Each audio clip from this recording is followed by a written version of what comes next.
Welcome to This Explainer. Today, we're diving into one of the most unbelievable, data-packed transformations in literally all of human biology. I mean, think about it. We're charting the chronological journey from a completely dependent newborn, whose absolute only defense mechanism is just crying really loud, to a physically mature, autonomous 17-year-old who can hold down a job and actually drive a car. The sheer volume of physical, cognitive, and social changes packed into these first 17 years is it's absolutely staggering. So if you've ever looked at a teenager and wondered how in the world they used to be a helpless little baby, well, you are definitely in the right place. Okay, let's dive right into this. We're going to break this massive timeline down into 5 distinct stages of growing independence. 1. Infancy, the first year. 2. Toddlers, moving and talking. 3.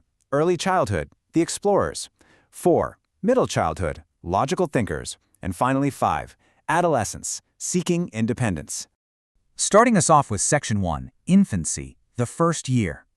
Literally from the second a baby is born, their survival is entirely in the hands of their caregivers, right? And crying is their only real way to communicate. But man, look how fast things change. At just 1 month old, a baby's head will just flop backward if it isn't supported. Fast forward to 4 months though, and they're rolling over and starting to babble. Hit 6 months and they're sitting up with a bit of help and making these really distinct vowel noises. By 9 months, we're looking at crawling and using that super deliberate pincer grasp to pick up tiny things. And by 12 months, it's crazy. They're pulling themselves up to stand on the furniture and intentionally dropping toys just to watch where they fall. So 12 months is all it takes to go from a floppy newborn to a non-stop crawling explorer. Now, what's really fascinating here is how biology kind of spots them a temporary safety net. Newborns come pre-installed with these involuntary reflexes, like the rooting reflex, which helps them find food, or the Moro reflex, where they throw their arms out wide if they get startled. But the big takeaway here is that these aren't permanent features. As the baby's brain develops over those first few months, these built-in biological reflexes actually fade away. They step aside to make room for deliberate, intentional movements. And honestly, contrasting these two extremes brilliantly illustrates the sheer magnitude of neurological and physical growth that happens in a single trip around the sun. On one hand, a 1-month-old is locked into tightly fisted hands with these jerky, uncoordinated arm thrusts, crying to communicate. But look at the 1-year-old.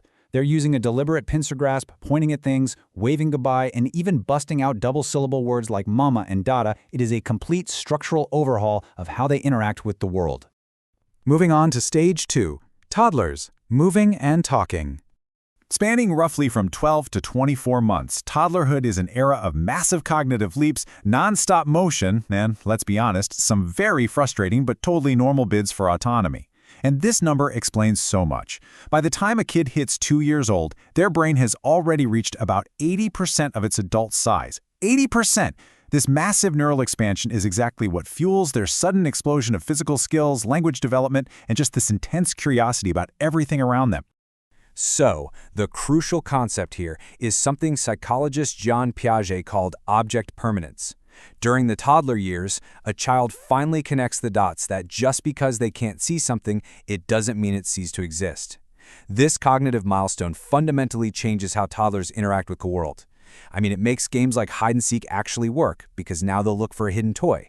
But it also makes separation anxiety a very stark reality, because now they know you still exist when you leave the room, and they want you back right now. And speaking of wanting things their way, if you're a parent, this list might just trigger some flashbacks. Automatically shouting no, throwing massive temper tantrums, hoarding toys like they're gold, being incredibly bossy, and refusing basic routines like getting dressed. While society famously dubs this the terrible twos, it's absolutely vital to remember that these behaviors are actually incredibly healthy milestones. This is literally just a child asserting their brand new independence and testing the limits of that 80% grown brain. You might also notice this really interesting social dynamic called parallel play. If you've ever set up a play date for 2-year-olds and they completely ignore each other to just play with their own blocks, hey, don't panic. Watching and imitating others while playing in a solitary, repetitive way right next to them is exactly what they should be doing at this stage. Cooperative play? Yeah, that comes later. All right, Stage 3, early childhood, the explorers. Now we're looking at ages 3 and 4.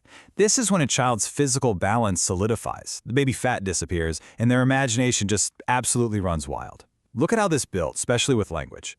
Toddlers use what's called holophrastic speech, meaning they use one single word like more to demand, I want more cookies right now. But by age 4, the linguistic code is cracked. They aren't just using sentences, they're dropping elaborate, grammatically complex thoughts like, "The cat ran under the house before I could see what color it was." The leap from single words to full-blown storytelling in just 2 years is phenomenal.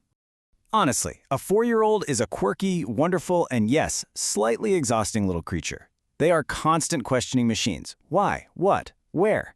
They rely heavily on magical thinking to explain cause and effect. Imaginary playmates are super common. They'll literally share intense emotions with an invisible friend. They also love to push the envelope, testing limits with bathroom talk or wild, made-up stories. Physically, they're mastering fine motor skills, locking in that classic tripod pencil grip.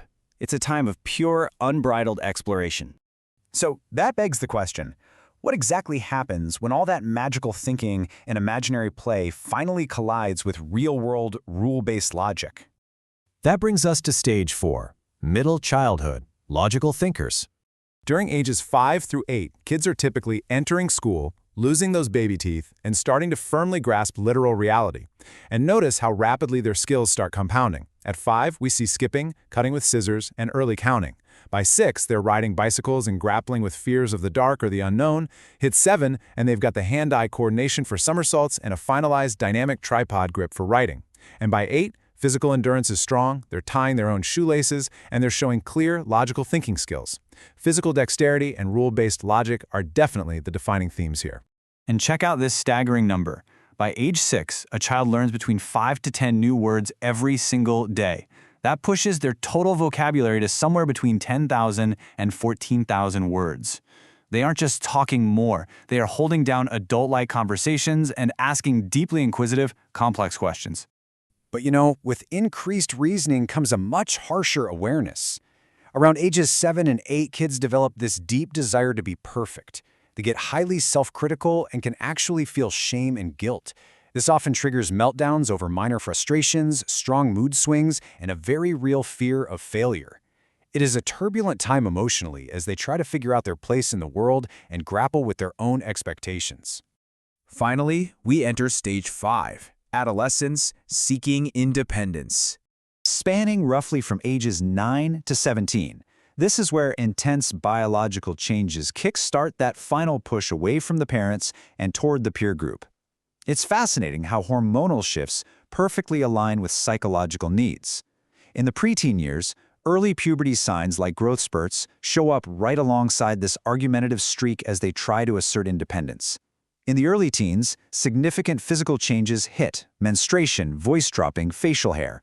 Socially, privacy becomes everything, and they become highly susceptible to peer pressure.